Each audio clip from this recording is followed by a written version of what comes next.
Hi hello ನಮಸ್ಕಾರ. Extra innings Kannada YouTube ಚಾನಲ್ಗೆ ಸ್ವಾಗತ ಸುಸ್ವಾಗತ.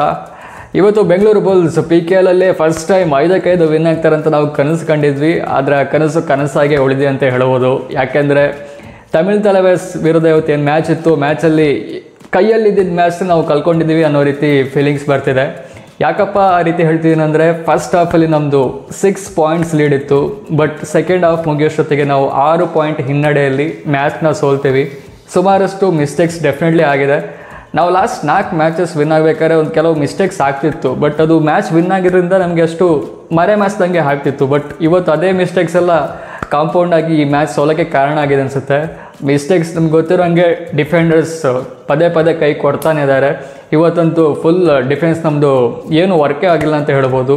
ಯೋಗೇಶ್ ದಯಾ ಅವ್ರದ್ದಂತೂ 3 ಪಾಯಿಂಟ್ಸ್ ತಗೊಂಡು ಬರ್ತಾರೆ ಅಥವಾ 3 ಟ್ಯಾಕಲ್ ಪಾಯಿಂಟ್ ಮಾಡ್ತಾರೆ. ಬಟ್ ಅದರಲ್ಲಿ 2 ಟ್ಯಾಕಲ್ ಪಾಯಿಂಟ್ ನೋಡಿದ್ರೆ ಅವರು ಮಿಸ್ ಮಾಡ್ತಾರೆ, ಟ್ಯಾಕಲ್ ಮಾಡೋದು ಮಿಸ್ ಮಾಡ್ತಾರೆ ಅಥವಾ ಹ್ಯಾಂಕಲ್ ಹೋಲ್ಡ್ ಮಿಸ್ ಮಾಡ್ತಾರೆ. ಬೇರೆಯವರು ಬಂದು ಡಿಫೆಂಡರ್ಸ್ ಅವ್ರಿಗೆ ಸಪೋರ್ಟ್ ಕೊಟ್ಟಿರೋ ಕಾರಣ 2 ಪಾಯಿಂಟ್ಸ್ ಸಿಗುತ್ತೆ. ಇಲ್ಲ ಅಂದರೆ ಅದು ಕೂಡ ಸಿಗ್ತಿರ್ಲಿಲ್ಲ. ಸೊ ಅಷ್ಟೊಂದು ವರ್ಸ್ಟಾಗಿ ಇವತ್ತು ನಮ್ಮ ಕಡೆಯಿಂದ ಡಿಫೆನ್ಸ್ ಬಂತು. ದೀಪಕ್ ಶಂಕರ್ ಕಡೆಯಿಂದಲೂ ಅಷ್ಟೊಂದು ಇವತ್ತು ಚೆನ್ನಾಗಿ ಪರ್ಫಾರ್ಮೆನ್ಸ್ ಬಂದಿರಲಿಲ್ಲ. ರೈಡರ್ಸ್ ಏನೋ ಪಾಯಿಂಟ್ಸ್ ತಗೊಂಡು ಬರ್ತಾನೆ ಇದ್ರು, ಬಟ್ ಡಿಫೆಂಡರ್ಸ್ ಆ ಕಡೆ ಪಾಯಿಂಟ್ಸ್ ಅಷ್ಟೇ ಬಿಡ್ತಾಯಿದ್ರು. ಫಸ್ಟ್ ಆಫ್ ಆಲ್ ನಾವು ತಮಿಳ್ ತಲೈವಾಸ್ನವ್ರನ್ನ ಆಲ್ಔಟ್ ಮಾಡ್ತೀವಿ. ಒನ್ಸ್ ಅರ್ಜುನ್ ದೇಶ್ಪಾಲ್ ಯಾವಾಗ ಔಟ್ ಆಗ್ತಾರೆ, ಅವರು ತಮಿಳ್ ತಲೈವಾಸ್ ಪಟ ಅಂತ ಆಲ್ಔಟ್ ಆಗಿಬಿಡ್ತಾರೆ. ಯಾಕಂದರೆ ಅವರು ಓವರ್ಲಿ ಡಿಪೆಂಡ್ ಆಗಿಬಿಟ್ಟಿದ್ದಾರೆ ಅರ್ಜುನ್ ದೇಶ್ಪಾಲ್ ಅವ್ರ ಮೇಲೆ. ಸೊ 14-20 ಫಸ್ಟ್ ಹಾಫ್ ಮುಗಿಯೋಷ್ಟೊತ್ತಿಗೆ ನಾವು ವೆರಿ ಕಂಫರ್ಟಬಲ್ ಪೊಸಿಷನ್ಲಿದ್ವಿ. ಎವ್ರಿ ಮ್ಯಾಚ್ ನಾವು ಅದೇ ರೀತಿ ಮಾಡ್ತಿದ್ವಿ. ಫಸ್ಟ್ ಹಾಫಲ್ಲೇ ಅಪೋನೆಂಟ್ಸ್ನ ನಾವು ಆಲ್ಔಟ್ ಮಾಡ್ತಿದ್ವಿ. ಇದೇ ಮ್ಯಾಚಲ್ಲಿ ಕೂಡ ಅದೇ ರೀತಿ ಆಯಿತು. ಅಲ್ಲಿ ತನಕೆಲ್ಲ ಕರೆಕ್ಟಾಗಿ ನಡೀತಿತ್ತು. ಬಟ್ ಯಾವಾಗ ಸೆಕೆಂಡ್ ಹಾಫ್ ಸ್ಟಾರ್ಟ್ ಆಯಿತು, ಅಲ್ಲಿಂದ ಚಿತ್ರಣನೇ ಚೇಂಜ್ ಆಗಿಬಿಡ್ತು.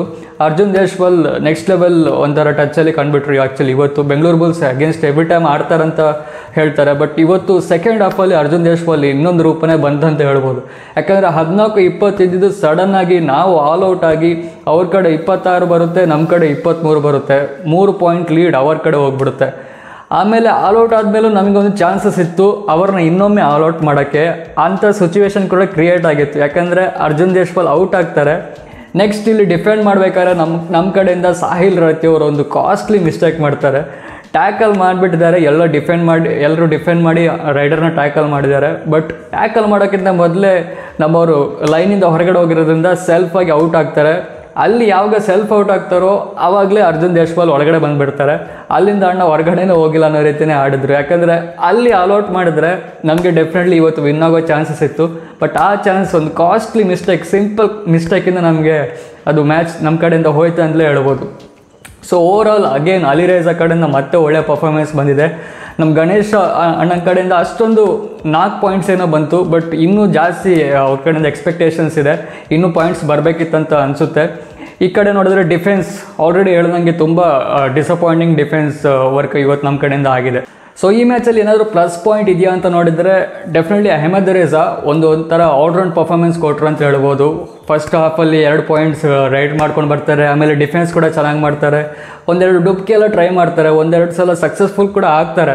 ಸೊ ಯಾವಾಗ ಅಲಿರೇಜಾ ಮತ್ತು ಗಣೇಶ್ ಅವರು ಇರೋಲ್ಲ, ಡೆಫಿನೆಟ್ಲಿ ಥರ್ಡ್ ರೈಡರ್ ಆಗಿ ಅಹಮದ್ ರೇಜಾ ಅವ್ರನ್ನ ಯೂಸ್ ಮಾಡುವಂತ ತೋರಿಸ್ಕೊಟ್ಟಿದ್ದಾರೆ. ಇನ್ನೊಂದು ಕಡೆ ಅಲಿರೇಜಾ ಡೆಫಿನೆಟ್ಲಿ ಅವರು ಡೂ ಆರ್ ಡೈ ರೈಡ್ ಅಂತ ಬಂದುಬಿಟ್ರೆ ಅವರು ಕ್ಲಚ್ ಪರ್ಫಾರ್ಮೆನ್ಸ್ ಕೊಡ್ತಾರೆ. ಅಗೇನ್ 10 ಪಾಯಿಂಟ್ಸ್ ಅಂದರೆ ಇವತ್ತು ಅವ್ರ ಕಡೆ ಬೇರೆಯವ್ರದ್ದು ಸಪೋರ್ಟ್ ಬಂದರೆ ಡೆಫಿನೆಟ್ಲಿ ಇವತ್ತು ವಿನ್ನಿಂಗ್ ಪೊಸಿಷನ್ ಇರ್ತಿದ್ವಿ. ಮತ್ತು ಒಳ್ಳೆ ಕಾಂಟ್ರಿಬ್ಯೂಷನ್ ಅವ್ರ ಕಡೆಯಿಂದಂತೂ ಬಂದುಬಿಟ್ಟಿದೆ. ಲರ್ನಿಂಗ್ ಅಥವಾ ಇಂಪ್ರೂವ್ಮೆಂಟ್ ಅಂತ ನೋಡಬೇಕಾದ್ರೆ ಡೆಫಿನೆಟ್ಲಿ ಡಿಫೆನ್ಸ್ ಅಂತೂ ಇಂಪ್ರೂವ್ ಮಾಡಲೇಬೇಕು. ನಾವು ಸೀಸನ್ ಫಸ್ಟಿಗೆ ಡಿಫೆನ್ಸ್ ಮೇಲೆ ಫುಲ್ ಕಾನ್ಫಿಡೆನ್ಸ್ ಇಟ್ಟಿದ್ವಿ. ಡಿಫೆನ್ಸ್ ಒಂದು ನೋಡ್ಕೊಳ್ತಾರೆ, ರೈಡರ್ಸ್ ಬಂದರೆ ಸಾಕಂತ. ಬಟ್ ಇವಾಗ ರೈಡರ್ಸ್ ಡಿಪಾರ್ಟ್ಮೆಂಟ್ ತುಂಬ ಚೆನ್ನಾಗಿ ವರ್ಕೌಟ್ ಆಗ್ತಿದೆ. ಬಟ್ ಡಿಫೆಂಡರ್ಸ್ ನಮಗೆ ಕೈ ಹಿಡಿದ್ರೆ ಡೆಫಿನೆಟ್ಲಿ ಇವಾಗ ಪ್ಲೇ ಆಫ್ ಅಥವಾ ಫೈನಲ್ ಹೋಗ್ಬೇಕಂದ್ರೆ ಅದೊಂದು ಏರಿಯಾನ ನಾವು ಇಂಪ್ರೂವ್ ಮಾಡಲೇಬೇಕು. So next match Gujarat Giants ಮೇಲಿದೆ. ಅವ್ರು ಸದ್ಯಕ್ಕೆ ಟೇಬಲ್ ಬಾಟಮಲ್ಲಿದ್ದಾರೆ. ಸೊ ಬಟ್ ಸ್ಟಿಲ್ ನಾವು ಯಾವ ಥರ ಲಾಸ್ಟ್ ಮ್ಯಾಚಸಲ್ಲಿ ಯಾವ ಥರ ಪರ್ಫಾರ್ಮೆನ್ಸ್ ಕೊಟ್ಟಿದ್ವಿ ಅದೇ ಥರ ಮತ್ತೆ ಡಿಫೆನ್ಸ್ನ ಇನ್ನೂ ಸ್ಟ್ರೆಂತ್ ಮಾಡಿ ಪರ್ಫಾರ್ಮೆನ್ಸ್ ಕೊಟ್ಟರೆ ಡೆಫಿನೆಟ್ಲಿ ವಿನ್ ಆಗ್ತೀವಿ.